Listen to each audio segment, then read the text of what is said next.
The victory of communism is inevitable. Nikita Khrushchev's speech to the 22nd Communist Party Congress in 1961. The most rabid imperialists, acting on the principle of after us the deluge, openly voiced their desire to undertake a new war venture. The ideologists of imperialism, intimidating the peoples, try to instill a kind of philosophy of hopelessness and desperation. Hysterically, they cry, better death under capitalism than life under communism. They do not like free peoples to flourish, you see. But they fear that the peoples in their countries, too, will take the path of socialism.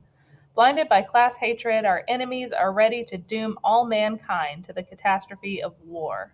The imperialists' opportunities to carry out their aggressive designs, however, are becoming smaller and smaller. They behave like a feeble and greedy old man whose powers have been exhausted, whose physical capacity is weakened, but whose avid desires remain.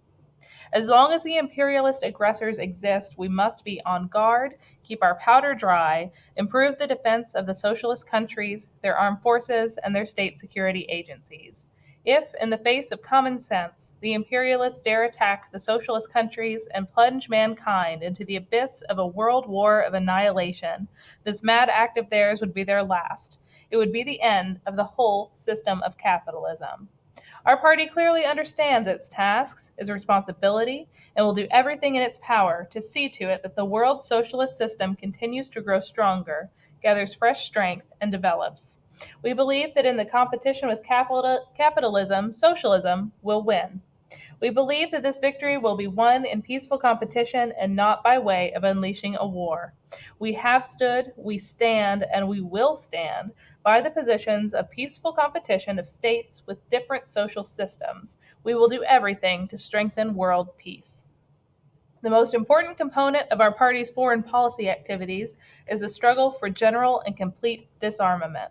The Soviet Union has been waging this struggle for many years now, and doing so firmly and perseveringly. We have always been resolutely opposed to the arms race, since rivalry in this sphere in the past not only saddled the peoples with a terrible burden, but inevitably led to world wars.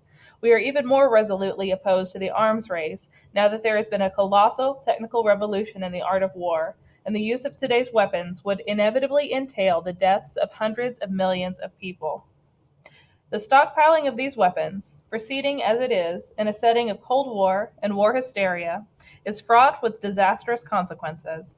All that has to happen is for the nerves of some fellow in uniform to crack while he is on duty at a push button somewhere in the West, and things may happen that will bring more than a little misfortune upon the peoples of the whole world.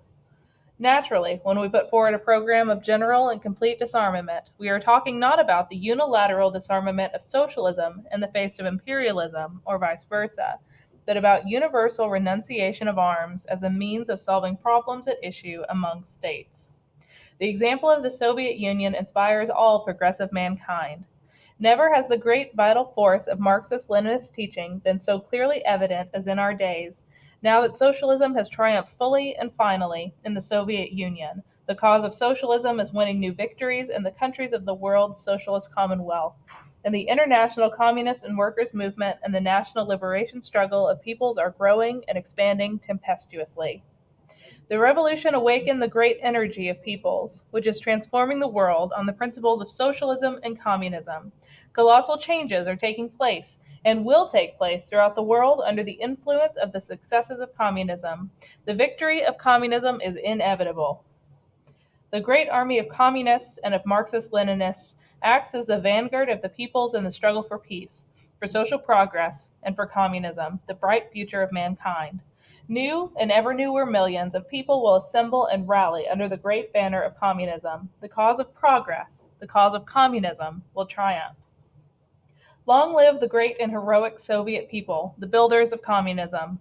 Long live the indestructible unity and fraternal friendship of the peoples of the world socialist camp. Long live the heroic party of the communists of the Soviet Union, created and tempered and struggled by the great Lenin. Long live peace the world over. Under the all-conquering banner of Marxism-Leninism, under the leadership of the Communist Party. Forward to the victory of communism.